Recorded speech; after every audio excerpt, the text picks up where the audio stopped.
teman-teman, baiklah di sini saya akan memperkenalkan anggota dari kelompok 1, yakninya Alia Dwi Sandra, Anissa Paraswati, Apriliawati Zulfa, Arta Carolina, Azura Kela Zuana, dan Baiti Janati. Sebelumnya yang saya hormati yakninya dosen pengampu mata kuliah farmakologi klinik, yakninya Ibu Apoteker Mira Febrina MSc. Baiklah, di sini kelompok 1 akan menjelaskan mengenai obat-obat pada sistem endokrin. Baiklah, perkenalkan nama saya Anissa Paraswati, NIM 21140 sebagai penyaji pertama. Di sini saya akan menjelaskan tentang obat sistem endokrin. Obat sistem endokrin adalah obat yang bekerja dengan perantara zat-zat kimia atau hormon yang dihasilkan oleh kelenjar endokrin. Kelenjar endokrin merupakan kelenjar buntu atau sekresi interna yang mengirimkan hasil sekresi langsung ke dalam darah dan cairan limfe. Diabetes mellitus. Diabetes mellitus adalah gangguan metabolisme yang ditandai dengan peningkatan kadar glukosa darah. Berasal dari kata diabetes, yaitu banyaknya volume urin, dan mellitus berasa manis. Diabetes mellitus timbul karena defisiensi sintesis dan sekresi insulin atau resisten terhadap kerja insulin. Diagnosis diabetes mellitus ditegakkan dengan mengukur kadar glukosa darah pada saat puasa dan 2 jam setelah makan, kadang dengan uji toleransi glukosa. Berdasarkan klasifikasinya, diabetes dibedakan menjadi 2 tipe, yaitu diabetes tipe 1 yang bergantung pada insulin dan tipe 2 yaitu tidak bergantung pada insulin. Mekanisme kerja insulin. 1. Bertanggung jawab atas pengambilan, penggunaan, dan penyimpanan zat makanan dalam sel, terutama glukosa, asam amino, dan asam lemak. 2. Menghambat proses katabolisme seperti pemecahan glikogen, lemak, dan protein. 3. Merangsang transport elektrolit dan substrat ke dalam sel. 4. Meningkatkan transkripsi dan translokasi protein. 5. Mengaktifkan dan menginoaktifkan enzim tertentu dan mengubah transkripsi mRNA tertentu. Hiperglikemia kronik. Hiperglikemia kronik berhubungan dengan kerusakan jangka panjang dan disfungsi beberapa organ tubuh terutama mata, ginjal, saraf, jantung, dan pembuluh darah. Menimbulkan komplikasi yaitu aterosklerosis, neuropati sampai gagal ginjal, dan retinopati. Baiklah, saya Arta Carolina akan melanjutkan presentasi selanjutnya. Di sini kita akan membahas obat diabetes mellitus. Obat DM ini terbagi menjadi beberapa golongan. Yang pertama sulfonylurea, yang kedua biguanida, metformin, ketiga thiazolidinedion, yang keempat glukosidase inhibitor, yang kelima dipeptidyl peptidase 4 inhibitor, dan selanjutnya insulin. Kita akan membahas sulfonylurea. Sulfonylurea ini untuk meningkatkan sekresi insulin dari sel beta pankreas. Semua golongan dari sulfonylurea ini dapat menyebabkan hipoglikemia, tetapi hal ini tidak biasa terjadi dan biasanya menandakan kelebihan dosis. Sulfonylurea ini digunakan untuk pasien yang tidak kelebihan berat badan atau yang tidak dapat menggunakan metformin. Hati-hati pada pasien lansia. Dikonsumsi 15 menit sebelum makan. Untuk efek sampingnya yaitu umumnya ringan dan jarang. Di antaranya gangguan gastrointestinal seperti mual, muntah, diare, konstipasi. Obat golongan ini dapat menyebabkan gangguan fungsi hati yang mungkin menyebabkan jaundice kolestatik, hepatitis, dan kegagalan fungsi hati meskipun jarang.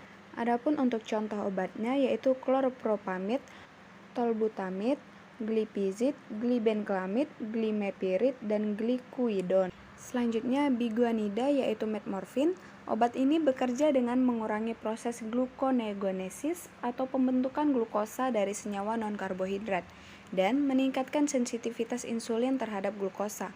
Obat ini tidak menginduksi hipoglikemia karena metmorfin tidak meningkatkan sekresi insulin. Obat golongan ini cocok untuk pasien DM yang gemuk karena berkhasiat menekan nafsu makan. Obat ini sebaiknya dikonsumsi bersamaan atau setelah makan. Selanjutnya, golongan thiazolidinedion, mekanisme kerjanya yaitu meningkatkan sensitivitas insulin di otot, hati, dan jaringan lemak.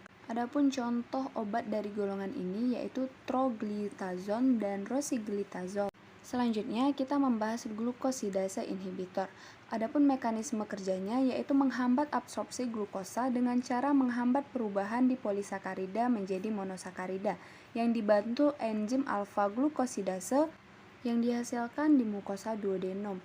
Adapun contoh obat dari golongan ini yaitu akarbose dan miglitol. Baiklah, sekian penjelasan dari saya. Penjelasan berikutnya akan dijelaskan oleh rekan saya. Terima kasih.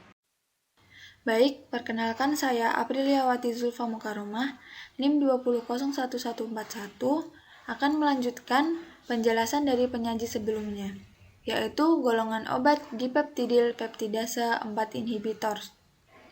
Mekanisme kerja dari obat ini adalah mengurangi peningkatan glukagon postprandial dan merangsang sekresi insulin. Contoh obatnya adalah sitagliptin, saxagliptin, linagliptin, dan alogliptin. Selanjutnya yaitu insulin.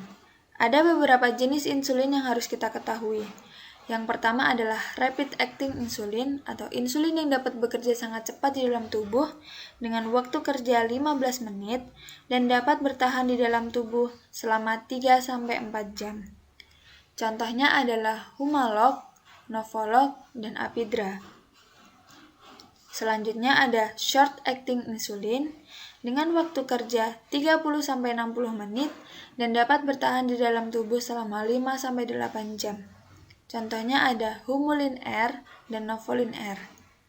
Selanjutnya adalah intermediate acting insulin dengan waktu kerja 2-4 jam dan dapat bertahan di dalam tubuh selama 12-18 jam.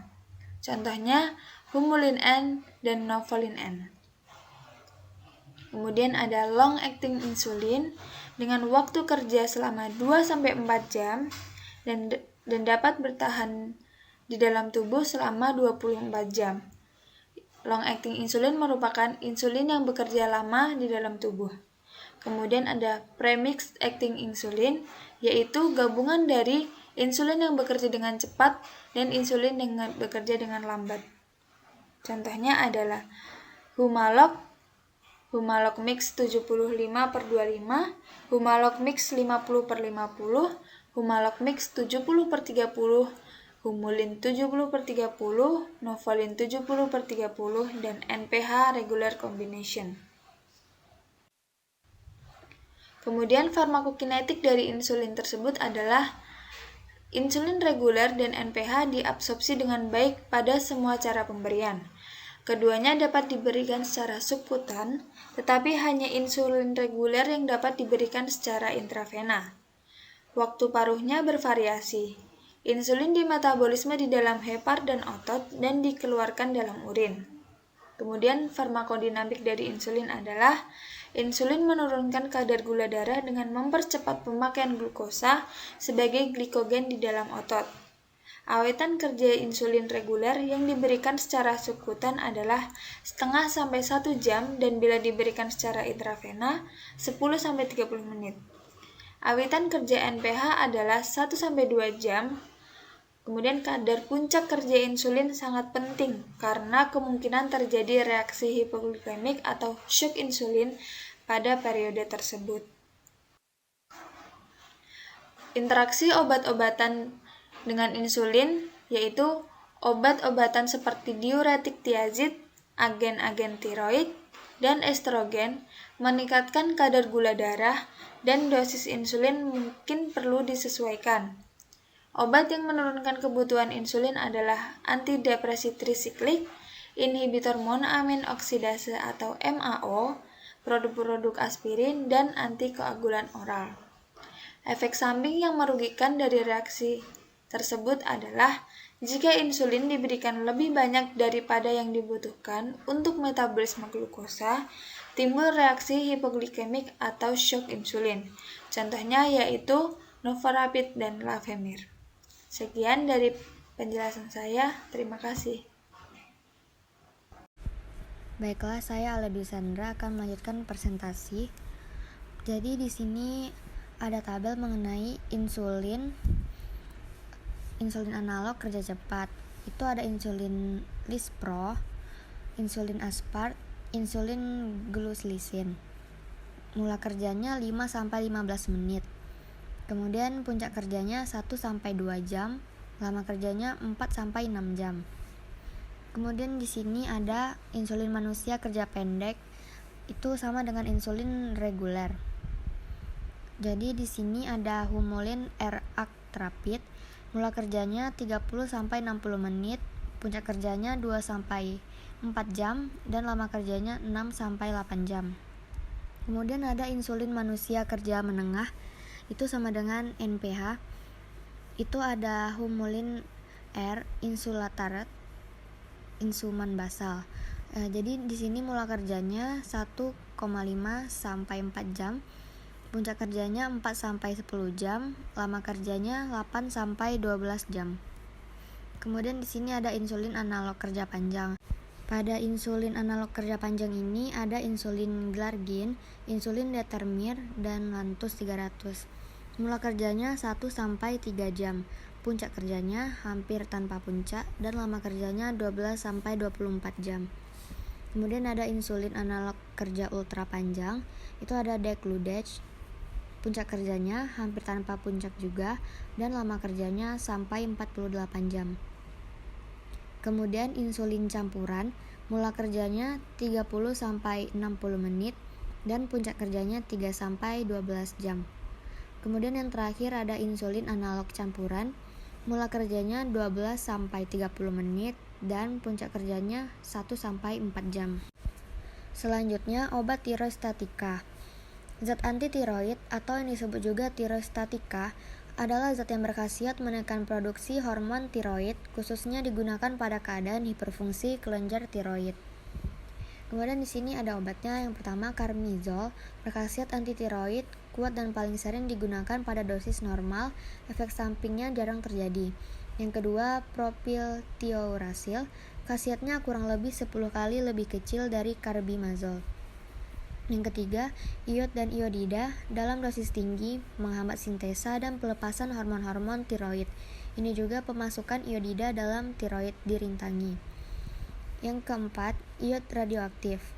Itu berupa isotop iod 131 yang sesudah diserap secara selektif oleh tiroid, merusak sebagian jaringan melalui radiasi radioaktif. Umumnya digunakan pada pasien di atas 40 tahun. Kemudian penjelasan mengenai contoh obat tirostatika. Yang pertama Propylthiouracil. Indikasinya hipertiroidisme, kontraindikasinya hipersensitif terhadap propylthiouracil, blocking replacement regimen, tidak boleh diberikan pada kehamilan dan masa menyusui.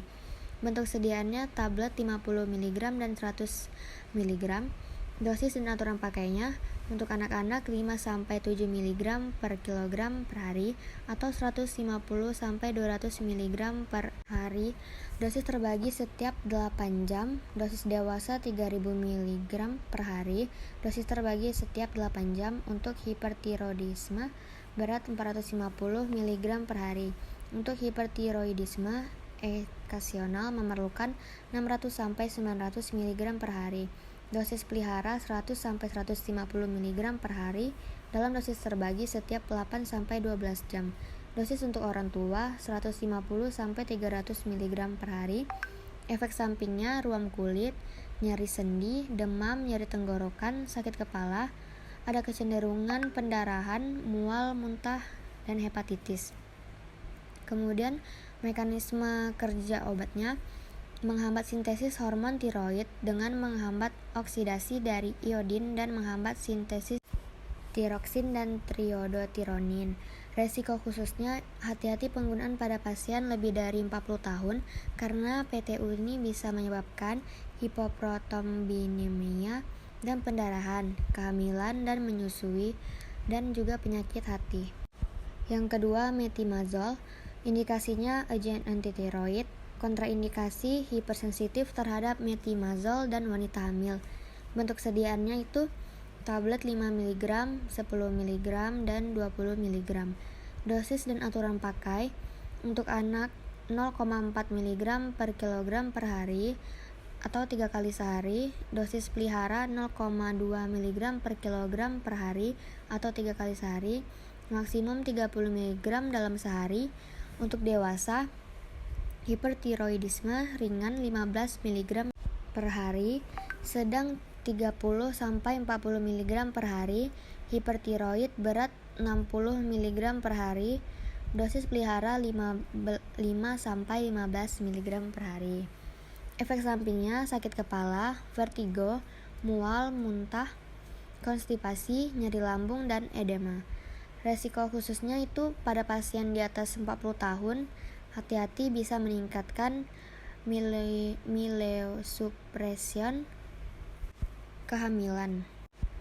Kemudian yang ketiga, carbimazole. Indikasinya hipertiroidisme, kontraindikasi blocking replacement regimen, tidak boleh diberikan pada kehamilan dan masa menyusui. Bentuk sediaannya ini tablet 5 mg, dosis dan aturan pakainya 30-60 mg per hari sampai dicapai euthyroid, lalu dosis diturunkan menjadi 5-20 mg per hari. Biasanya terapi berlangsung selama 18 bulan. Sebagai blocking replacement regimen, carbamazole ini 20-60 mg dikombinasikan dengan tiroksin 50-150 mg. Untuk dosis anak mulai dengan 15 mg per hari, kemudian disesuaikan dengan respon. Efek sampingnya, ruam kulit, nyeri sendi, demam, nyeri tenggorokan, sakit kepala, ada kecenderungan pendarahan, mual, muntah, dan leukopenia. Resiko khususnya penggunaan pada pasien lebih dari 40 tahun karena PTU ini bisa menyebabkan hipoproteinemia dan pendarahan kehamilan dan menyusui. Selanjutnya itulah mengenai contoh obat tiroistatika, yaitu ada thiamazole. Indikasinya hipertiroidisme terutama untuk pasien muda, persiapan operasi, dan kontraindikasinya itu hipersensitivitas. Dan bentuk sediaannya itu adalah tablet dalam dosis 5 mg dan 10 mg. Untuk dosis dan aturan pakaian itu tergantung kondisi kita. Ada yang untuk pemblokiran total produksi hormon tiroid itu dosisnya 25-40 mg per hari. Dan ada juga yang untuk kasus berat itu 20 mg dalam 2 kali sehari. Untuk efek samping itu yaitu efek samping alergi kulit, perubahan pada sel darah, pembengkakan pada kelenjar ludah, dan risiko khususnya itu jangan diberikan pada saat kehamilan dan menyusui atau hepatitis. Selanjutnya itu adalah obat terkait hormon estrogen, progesteron, dan androgen estrogen. Estrogen itu adalah sebutan untuk sekelompok hormon yang berperan penting dalam perkembangan dan pertumbuhan karakteristik seksual wanita serta proses reproduksinya. Hormon estrogen pada wanita ini secara khusus berperan dalam pertumbuhan dan perkembangan organ seksual, yang mana hormon ini terdiri dari 3 jenis, yaitu ada estradiol, estriol, dan estron. Hormon yang kedua itu adalah progesteron. Hormon progesteron ini diproduksi oleh kelenjar adrenal dan corpus luteum, yaitu kelenjar endokrin, sementara diovarium yang diproduksi setelah ovulasi. Tak hanya kedua jaringan itu, hormon progesteron juga diproduksi oleh plasenta saat seseorang wanita itu sedang hamil. Berikut fungsi dari hormon progesteron pada wanita beserta cara kerjanya. Yang pertama itulah turut andil dalam siklus menstruasi dan pembuahan, yang mana progesteron ini bekerja dengan cara menebalkan dinding rahim untuk menerima sel telur yang telah dibuahi oleh sel sperma. Bila tidak ada pembuahan yang terjadi atau tidak hamil, nanti korpus luteumnya akan rusak dan kadar progesteronnya akan menurun. Fungsi yang kedua itu adalah menjaga kehamilan. Jika pembuahan terjadi hingga Anda hamil, berarti progesteron itu tetap harus bekerja. Dan pada fase ini, fungsi hormon progesteron pada wanita itu adalah merangsang tubuh untuk menyediakan pembuluh darah di endometrium. Selain itu, saat masa kehamilan ini, nanti plasenta juga turut melepaskan hormon progesteron untuk mendukung kerja korpus luteum. Tidak hanya untuk menjaga kehamilan, pada fase ini pula progesteron itu juga membantu mempersiapkan tubuh untuk proses menyusui nantinya. Di fase ini nanti hormon progesteron pada wanita itu mendorong pertumbuhan dan kelenjar penghasil usus di payudara untuk memproduksi ASI. Yang ketiga itu ada androgen. Androgen ini merupakan sebutan untuk kumpulan hormon. Jenis hormon androgen ini yang paling aktif dan dominan itu adalah hormon testosteron. Pada pria, hormon testosteron ini diproduksi di testis atau buah zakar. Sedangkan pada wanita, hormon testosteron ini diproduksi di ovarium atau indung telur. Dan pada pria dan wanita ini, hormon androgen ini memiliki fungsi yang berbeda. Kalau pada pria itu berfungsi mengatur proses pubertas, membantu produksi sperma, mengubah karakter suara, serta menunjang pertumbuhan jaringan tubuh. Sedangkan pada wanita, hormon ini berperan atau berfungsi menjaga kesehatan organ tubuh, meningkatkan kemampuan daya ingat dan konsentrasi, serta mengatur kinerja sistem reproduksi. Selanjutnya itu adalah obat terkait hormon estradiol. Estradiol ini adalah obat untuk mengatasi gejala menopause dan mencegah terjadinya osteoporosis pada wanita di masa menopause. Obat ini juga bisa digunakan dalam pengobatan gangguan hormon dan jenis kanker tertentu. Dalam memasuki masa menopause, tubuh itu semakin sedikit memproduksi hormon estrogen. Kondisi ini juga menyebabkan munculnya berbagai keluhan nanti seperti vagina kering, iritasi vagina, dan lain-lain. Selanjutnya estrogen. Nah, estrogen adalah preparat hormon yang digunakan untuk mengatasi kekurangan hormon estrogen di dalam tubuh. Preparat estrogen biasanya digunakan untuk terapi pengganti hormon dan hanya dapat diperoleh dengan resep dokter. Selanjutnya yaitu obat terkait hormon androgen, yaitu ada Nebido dan Mesterolon. Nebido adalah obat yang mengandung testosteron andekonat yang merupakan hormon androgen. Sedangkan Mesterolon digunakan untuk pria dan harus dengan resep dokter. Sebelum mengonsumsi Mesterolon, Anda perlu memperhatikan beberapa hal di bawah ini, yakni seperti jangan mengonsumsi Mesterolon jika Anda alergi terhadap obat ini. Jangan mengonsumsinya jika Anda pernah atau sedang menderita tumor hati, kanker prostat, kanker payudara, atau hiperkalsemia. Baiklah, sekian, terima kasih penyajian dari kelompok 1. Wassalamualaikum warahmatullahi wabarakatuh.